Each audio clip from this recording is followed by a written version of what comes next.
guys, Josh here, welcome to Frames Per Second. Today we're loading up some Lomo 835. We're at Luna Park and we're gonna go around other places around here, so yeah, let's go.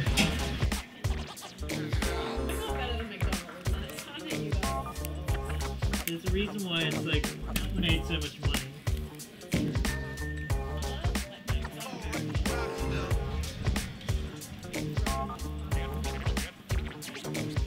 Okay, so we've shot Lomo 800 before, and so I have kind of talked about it, but we'll talk about it again because it's great.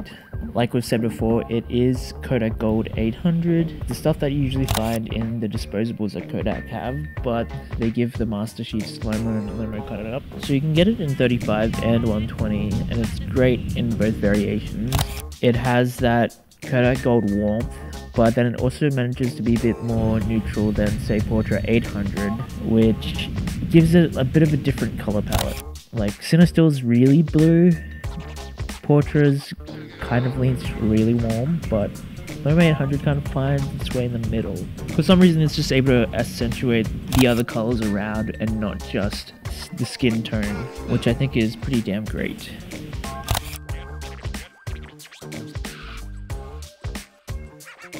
This is Josh from FramesPerSecond. Currently, we are going to experience a rainstorm. Yep, I'm gonna stick by that. And and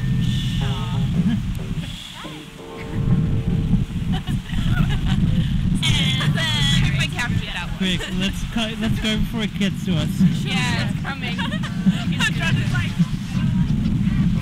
Now obviously it is grainier than slower speeds, but if you put enough light into it, it's not that grainy. I usually rate it at 400, just give it that extra stop of exposure. And I'm sure if you rate it at 200 it'll do just fine. And it's just a great all-rounder film to have in your camera all day. You can go from the day into the night and not skip a beat. And you get these good colors, like that's how kind of the green was of the lights outside, and yeah, look, it just has a more natural color than Portra 800 and obviously Cinestill. It's definitely one of my favorite film stocks. Unfortunately, Lomo has gotten more expensive, like all film stocks really have. Fuji have increased, Kodak has increased, but Lomo's still at a decent price range, and I'd still pay the price that it costs for Lomo 800 now, and still be fine with it. It's still not crazy expensive. Portra 800 is, and even though Portra 800 is one of my favorite film stocks, and unfortunately with this next shot I forgot to focus before I took the photo. And you get more color variation. It's not just leaning towards the skin tones, it's getting every color in there and giving it a nice punch, just the way Kodak Gold does, and Kodak Gold's one of my favorites as well. But yeah, it's a great film for any time of the day. Even if it's like really bright and sunny in the middle of the day, you could still get good results out of it. And yeah, I guess that's all there really is to say about the stock. It's great, it's decently priced, and if you want some good punchy colors, it's definitely the film to use. And it's definitely one of my go-tos. I use this and Kodak Gold whenever I'm testing new cameras or cameras that borrow off friends, and that's just because I know it's reliable and I know it gets me the results I want. And I don't know why I took a photo of trash. I guess I was bored, and unfortunately this guy blinked, but oh well, you know how it is. And just look here, look how nice that looks.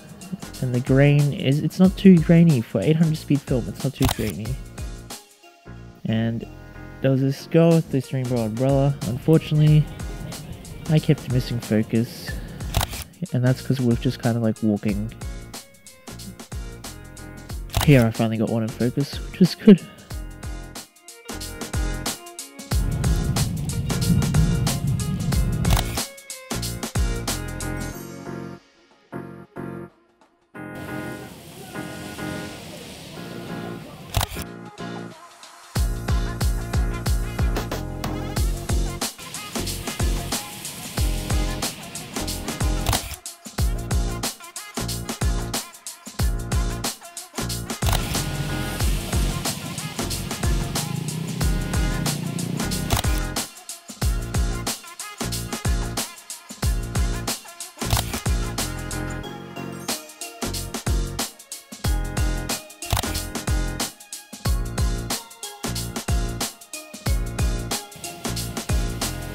hope you liked the episode. Please let me know your thoughts on the images in the comments below. Feel free to like and subscribe, turn on post notifications so you know when there's a new episode.